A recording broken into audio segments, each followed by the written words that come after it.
Lecture audio du conte Papotage d'enfants de Hans Christian Andersen par Valérie Alain.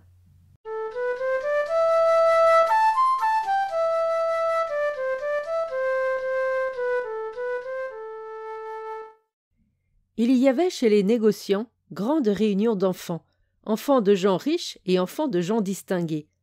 Le négociant était largement à son aise. C'était un homme instruit, qui était autrefois entré à l'université. Il y avait été poussé par son père, qui avait commencé comme simple marchand de bœufs, mais honnête et actif. Ce métier avait rapporté de l'argent, que le négociant avait ensuite augmenté. Il avait de l'intelligence et aussi du cœur, mais cela on en parlait beaucoup moins que de sa grosse fortune. Chez lui fréquentaient des gens distingués, aussi bien de ceux qui le sont par le sang, comme on dit, et par l'esprit, comme on dit, que ceux qui le sont des deux façons, et ceux aussi qui ne le sont d'aucune des deux. Il y avait donc réunion d'enfants, bavardage d'enfants, et les enfants ont le propos tranchant. Une charmante petite fille était affreusement orgueilleuse. C'étaient les domestiques qui l'avaient gâtée à force de baisers, pas les parents. Ils étaient trop raisonnables pour cela. Le père était gentilhomme de la chambre du roi, et c'était une très haute situation, elle le savait bien. « Je suis une enfant de la chambre du roi, » disait-elle.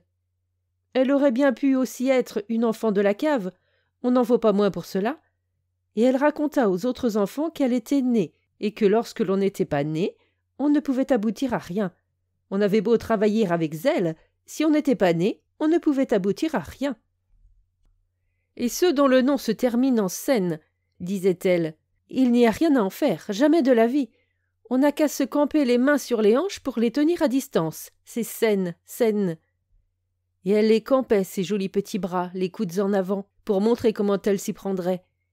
Et les petits bras étaient très jolis. Elle était charmante. Mais la fille du négociant se fâcha. Son père s'appelait Madsen. C'était un nom qui se terminait en Sen, et elle dit de son air le plus hautain « Mais mon père peut acheter pour 100 rixdales de sucre d'orge et les jeter à la gribouillette. Ton père peut-il faire ça ?» « Oui, dit la fillette d'un écrivain, mais mon père peut mettre ton père et tous les pères dans le journal. Tout le monde a peur de lui, dit maman, car c'est mon père qui dirige le journal. » Et la petite de porter haut la tête, comme si elle était une vraie princesse qui doit porter la tête haute. Or, à la porte entr'ouverte se tenait un gamin pauvre qui regardait. Il ne pouvait pas entrer, étant trop mince personnage. Il avait tourné la broche pour la cuisinière, et on lui avait permis de jeter un coup d'œil, derrière la porte, sur les enfants élégants qui s'amusaient. C'était pour lui un événement. « S'il en était un de ceux-là, » se disait-il, et il écouta ce qui se disait, mais il y avait de quoi être découragé.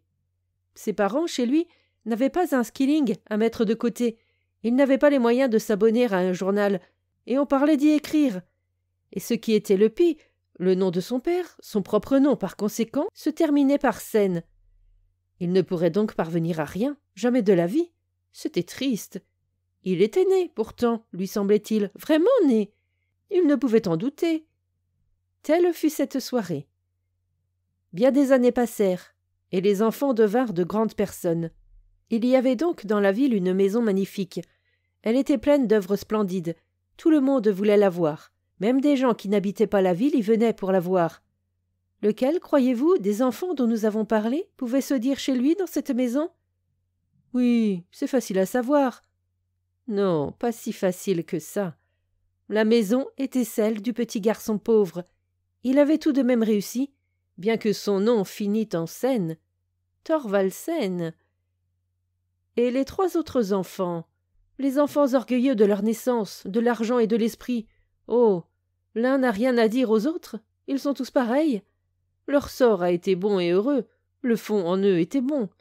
Ce qu'ils avaient dit et pensé autrefois n'était que papotage d'enfants.